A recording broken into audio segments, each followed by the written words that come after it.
कहते हैं युद्ध और प्यार में हर बातें जायज़ होती हैं, लेकिन अब ये बातें राजनीति में भी लागू होने लगी और राजनीति में भी हर बातें जायज़ होती हैं। इस तरह का नज़रिया बनता जा रहा है और यह बात मैं नहीं कह रहा, यह बात एनसीपी शरद पवार गुट का कह रहे हैं और उसके लिए उसने एक तर्क दिया है शरद पवार के भतीजे अजित पवार के संदर्भ में। और उनकी पार्टी एनसीपी से जब भारतीय जनता पार्टी ने गठबंधन किया तो इस प्रकार से मराठी साप्ताहिक में एक खबर चली जिसमें यह कहा गया कि महाराष्ट्र की जनता ने भारतीय जनता पार्टी का एनसीपी के साथ गठबंधन को स्वीकार नहीं किया और यही कारण था कि लोकसभा के चुनाव में भारतीय जनता पार्टी की एक तरह से महाराष्ट्र में दुर्गति ही हो गई। और अब भारतीय जनता पार्टी अजित पवार से दूरी बनाने में लग गई है और इसके लिए वह इशारों में अजित पवार से गठबंधन से निकल जाने की बात कह रही है या फिर खुद ही उससे अलग होने की तैयारी में जुट गई है। दरअसल मराठी साप्ताहिक विवेक की रिपोर्ट में कहा गया है कि 2023 में एनसीपी के साथ गठबंधन के बाद जनता की भावनाएं भारतीय जनता पार्टी के खिलाफ हो गई है, जिसके कारण हाल ही में महाराष्ट्र में हुए लोकसभा चुनाव में भगवा ब्रिगेड का प्रदर्शन खराब रहा।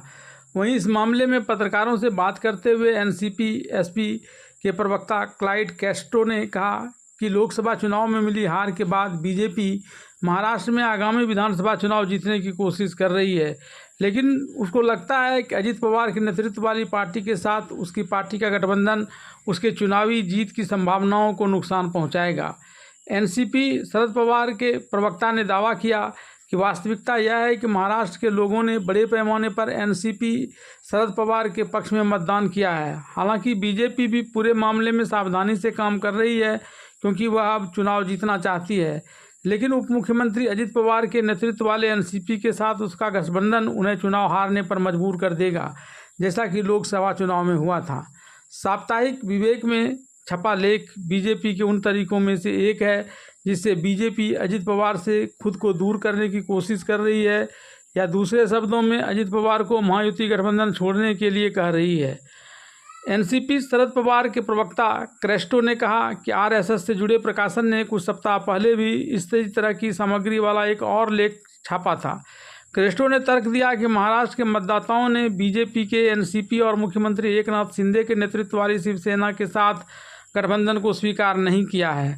महाराष्ट्र में बीजेपी की लोकसभा में सीटों की संख्या 2019 के 23 से घटकर हाल के लोकसभा चुनाव में सिर्फ 9 रह गई है। वहीं उसकी सहयोगी शिवसेना ने 7 सीटें हासिल की और डिप्टी सीएम अजित पवार के नेतृत्व वाली एनसीपी सिर्फ 1 सीट पर जीत हासिल कर पाई। इसके विपरीत विपक्षी महाविकास आघाड़ी,